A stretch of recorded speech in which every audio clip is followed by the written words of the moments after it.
Shalom, this is a Shiur on Sedras Tazriah. Now we find this is Sedras SE209, and it's an interesting Sedra, but we find something that's almost parathenical to the Sedra. There's a pasuk that talks about the tsaras. Tsaras is a skin ailment that one gets on their skin. We've been discussing it for the last couple of weeks, and when you have this skin ailment, you become tameh. Tameh is a status that I know a lot of people translate it as impure. It might even show up on the source sheet and in the translation as impure, but it's not really impure. What it is it does have some serious consequences to it. You have to leave the camp. You have to be gone for 7 days. But and you obviously can't enter the Beis HaMikdash because you're tameh. But what's interesting about this pasuk is it describes a certain type of blemish that you'd have on your skin, and the pasuk says that it's omek ein mara, that its appearance is not deeper than the skin. So in his commentary on this, Rashi says ve'emek ein mara lo yaduni perusho. Rashi says I don't know its meaning. I don't know what the pasuk is coming to say, which is strange for us. So it's strange for us, number one, because how can Rashi not understand? And if Rashi doesn't understand, how do we understand? So that's our first confusion. Rashi's there to explain it to us. So how do we understand when Rashi doesn't understand? Right?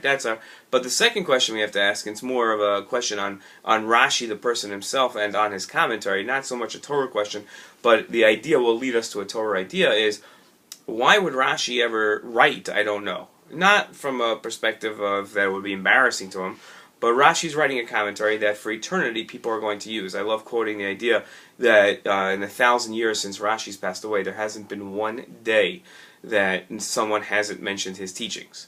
And daily today, where we have more people learning Torah than ever before in Jewish history, so there are literally millions of times a day something that Rashi taught is taught again.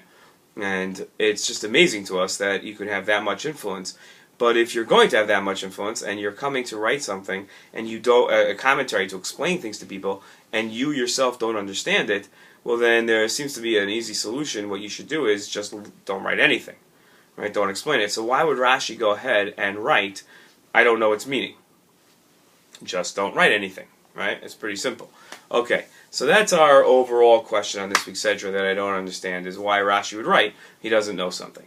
If we look at the sources, and we're going to see a Gemara in Brachos that says that's going to be the basis of starting to explain Rashi. The Gemara says, Amar Mar, Lama l'shoncha lomar eini yodea, shema tisvada v'teyachos. So the Gemara says, teach yourself to say, meaning like you have to. This isn't something that comes naturally. You have to strive hard for this. Teach yourself to say that I don't know. Because one day you might come to say something that you really don't know, and you might come to falter. You're going to make a mistake and falter. So really what you should do, this Gemara says, is learn to be able to say, I don't know. I don't know the answer to that question. And it's okay to not know. Right? As opposed to trying to come up with something that's not going to make any sense, and you're going to make a mistake, and you're going to falter. Rashi says that this is his explanation on the Gemara, says, you're going to fall and err in your words. Excuse me. Sorry. Excuse me again. Okay, so that's now the Meiri. He's a Rishon. He's a late Rishon. The Meiri says as follows: his parish is called. His name was the Meiri. I'm not really sure if that was his name, but that's what we call him. His parish he called was Beis HaBechira, which is really a synonym for the Beis HaMikdash. It's the chosen house. That's what he called his explanation of the Gemara. And he says as follows: he says, Ela im kain hadavar barur below shum pikpok. Right, so unless you know the matter 100%, you should learn to say I don't know. If you know it and you're so sure you know it and you know it well, so then you should say it, right? And again, because the idea is that if you are in doubt if you know it and you say something, you could make a mistake. And this harkens to a teaching that we have in Pirkei Avos from somebody by the name of Al Talyon. Al Talyon came up and he said as fast. He says, "Chachamim hisharu b'divreichem." Shema techovu chovos galos v'tiglu l'makom mayim arayim v'yishtu et talmidim habayim achareichem v'yamusu v'nimtza shem shemayim eschal. So Avtayon said that he addressed the Chachamim of all generations. He said, Chachamim, you have to be careful with your words because you could be punished with exile. How so? And you're called to a place where waters of learning are impure. right? And Talmidim that come after you are going to drink of these waters, and they're going to die. And therefore Hashem's name will be desecrated. Now, what in the world is he talking about? What waters are we talking about? So the Rambam in his commentary on this Mishnah explains that when Avtalion wrote impure waters, he was referring to heretical statements. Heretical statements are statements that contradict our belief system. So if you say there's two gods, that's a heretical statement. You say God is physical, that's a heretical statement. If you say somebody is the embodiment of God in this world, that's a heretical statement. The sages said, be careful when you speak to a large crowd, and don't let any doubt creep into the meaning of your words. In other words, don't be ambiguous. Be very clear what you mean. Why? So that heretics who hear you can't use your words for their own purposes, then spread that to other students and turn them into heretics. Right? And they'll think that heresy is the truth. And that'll lead to a great desecration of God's name. And this has happened throughout history, where a teacher has said something with ambiguity. Heretics use those words for their own agenda, and then they go around and say that, oh, you should just know that this person said, this teacher who you trust said something, and I can use it to prove my heretical statement. And they're not going to call it heretical, but then you'll sit there and you'll say, that doesn't sound right what you're saying, but if this rabbi, this great sage, said this thing that seems to support it, then I guess it must be true. That's what we have to be careful about. And I think that's the idea, the first idea at least, in what the idea of learning to, the benefit of learning to say I don't know is that you have to be careful that you're not going to make a mistake. So instead of rushing to say something that could be incorrect, what you should do and what you should strive to do is be able to say I don't know, so that you don't come to say something that's mistaken. There's a second lesson, though, that I think is important. Past the lesson of saying something that and possibly erring and making a mistake and leading to the desecration of God's name because people take your words the wrong way. There's a Gemara in Kedushin that says as follows: Tana Rabbanan, our sages taught, Vishinantam, the word in Shema, Vishinantam, right? You should learn. So he says, Shiur divrei Torah b'chudadin beficha. Shemishach al davar al tegamgem v'tomar lo el amar lo miyad. The Gemara says that you should, what this word teaches us, is that the words of Torah should be fluid in your mouth. They should be fluid, they should be fluent in your mouth. So that if someone asks you a question, you don't have to stutter, and you'll tell them the answer immediately.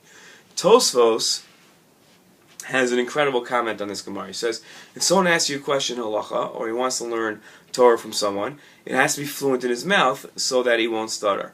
And that's similar to when our sages instructed a person to say he doesn't know, so that he doesn't falter. Our Gemara that we were talking about. Right? That instruction refers to secular matters. But even when teaching Torah, one shouldn't say that they know something in order to look good. Rather, they should only say things that they are confident with 100% certainty that they know. Now, in explaining what this is talking about, there's a great medrash, and the medrash is here talks about saying that you should learn to say you don't know, and it talks about a story of a Jew on the corner somewhere, and a Gentile passes by. This is a time where Jews and Gentiles did not get along, and a Jew passes by. And the Jew says, the Gentile turns to the Jew and says, have you seen my donkey? And the Gentile says, no, the Jew says, yes, I did see your donkey. It ran this way. So the Gentile runs after the donkey, doesn't find it, comes back and says, hey Jew, you saw the donkey, come with me and look for it. And they go and look for it, they can't find it. So they comes back and the Gentile figures, oh, it must be the Jew stole the donkey. So he brings the Jew to court and he says, this Jew stole my donkey. The court sides with the Gentile. The Jew has to pay for the donkey, and the Gentile, taking advantage of the situation, says, oh, I had a valuable shirt on top of the donkey that I was holding on top of the donkey. He has to pay me for that also. And they charge the Jew an exorbitant amount for the shirt as well. And this is what goes on. And the sages say that you should say, I don't know. Teach yourself to say, I don't know. Now, let's say the Jew did know where the donkey was, right? So that asks us a question, right? So what's the idea? So I think what the idea of the Medrash is telling us that this Jew wanted to be all-knowing. He wanted to be helpful. So he offered information to ingratiate himself, like to look good with this Gentile. But had he had this humility just to keep it to himself and realize he doesn't have to be all that all the time, so he wouldn't have offered up information, and he wouldn't, and that he didn't need to offer up, and then nothing bad would have happened to him. That's the lesson here. Don't don't offer up information that's unnecessary, that you don't understand the ramifications and the consequences of your statements. You don't have to be the center of attention, and that, I think, is a lesson in humility. I think that's the second idea of this idea of saying I don't know. And I think that's the idea of Tosfos and the Gemara. It says things should be fluent and fluid in your mouth, that they should be able to roll out because you know it so well. But if you don't know it well, then have the humility to be able to say I don't know. And I think that's the second obvious lesson. So there's two benefits to this idea of saying that I don't know. The first benefit is this idea of not making a mistake, and the second benefit is saying that as the humility, right, where a person knows that okay, so I don't have to know everything. I don't have to stick my head into everybody's affairs, especially this Gentile. So that's the idea. But now let's bring it back to Rashi. Why is Rashi saying I don't know, right? So it's a fulfillment of this Gemara. Rashi didn't know. But again, it doesn't mean he has to write it. So I think what Rashi's doing is he's challenging future Torah scholars to try to explain it. Rashi understood the benefit of saying that he doesn't know. He understood that he doesn't have to go ahead and offer an explanation for everything because he could be making a mistake. So Rashi, not confident in it, but also knows that this is a question. This is something that's confusing. He doesn't understand it. So he's looking, he says, listen, I'm here to explain the Torah. So I'm going to write a whole commentary explaining the Torah. It's not the only time Rashi does this. He does it about 5 or 6 times in his commentary. So here, what Rashi has to do is, Rashi comes along and says, listen, I don't know what this means. This is very confusing, and I'm hoping that future scholars will go ahead and say it. So our question was really, why does Rashi go ahead and write I don't know? And the answer essentially is that Rashi is challenging future Torah scholars to come and answer it. But in the meantime of understanding Rashi, we understood the two benefits of saying I don't know. The first one is making sure you don't make a mistake, and the second one is a lesson in humility. That's it. Shabbat Shalom. Miss you guys.